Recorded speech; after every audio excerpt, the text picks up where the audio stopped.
Have you ever wondered why Black comedians make Black jokes?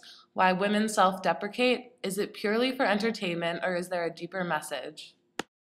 In this special, America's finest educators explore the topic of containment and resistance and delve into its history and influence on performance.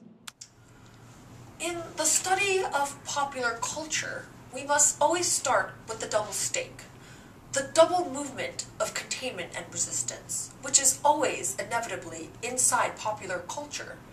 It is a series of scholarly arguments and public discourses which help people understand and analyze popular culture. They are simply theories about the function of popular culture to contain, to keep people conforming and buying, or to resist the powers that be and challenge the status quo.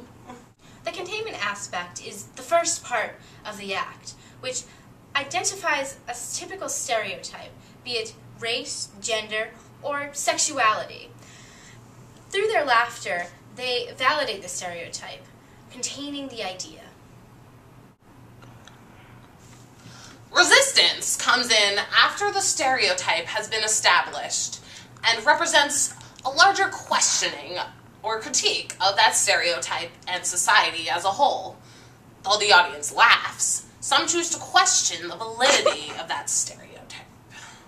Stuart Hall mentions how containment resistance has evolved parallel to popular culture, emerging in times of social disturbance. In entertainment, containment resistance can be traced from the earliest forms of popular culture all the way to today's stand-up comedians. For example, take the upheaval of the Whig aristocracy in 18th century England. Oppressed people lashed out against society's elite. This quintessential example of revolutionary thinking is manifested throughout history on both large and small scales. Blackface minstrelsy of the late 19th century was one of the earliest forms of popular entertainment which critiqued American society while also playing into often very racial stereotypes. Those stock characters made people laugh while containing hegemonic stereotypes of the Reconstruction period. They were also used as a tool to critique the various economic classes that were emerging as a result of burgeoning industry. As the 20th century progressed, the social movements of the 60s brought about resistance on the streets and on the stage. The civil rights movement in the South demonstrated some of the most controversial forms of resistance to American society. Comedians of that time reflected racial tensions through their acts. This was one of the earliest demonstrations of containment resistance in stand-up comedy. It wasn't only African Americans who used resistance during this period to get their voices heard. Women were also fighting for equal rights at home and in the workplace. Women comedians were making movements of their own in their field. A new generation of female comedians embraced their sexuality in their stand-up, resisting the stereotype that pretty girls weren't as funny as their male counterparts. Even though these comedians, like Joan Rivers, were breaking the mold for female comics at the time, they still relied on self-deprecation to get laughs from their audience. This is containment in its most fundamental form. In order for these women to be remotely successful, they had to make fun of themselves just to get a laugh.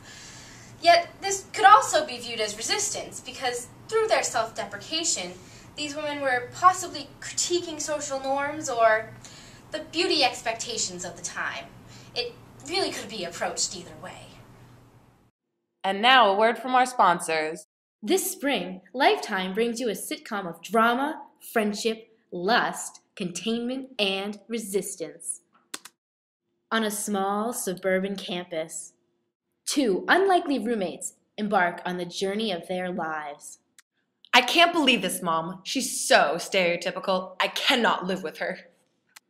Oh my God, she's so not normal. She's always questioning everything. Ah!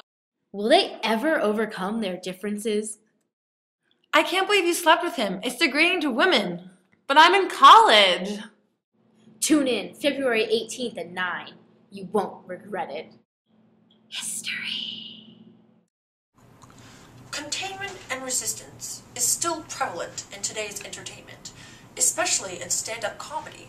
Comedians of all genders, races, and sexualities use their comedy to send a message and inform their audiences about prejudices that they may not even realize they have. Comedian Mr. David Chappelle had a wildly popular show among the young demographic. He used comedy as a tool to inform youth that racism and racial profiling are still commonplace in our society. As long as people question social norms and expectations, these arguments for containment and resistance will continue to flourish as people analyze and understand popular culture into the 20th century. Containment and resistance will continue to perpetuate itself through comedians, entertainers, and social activists.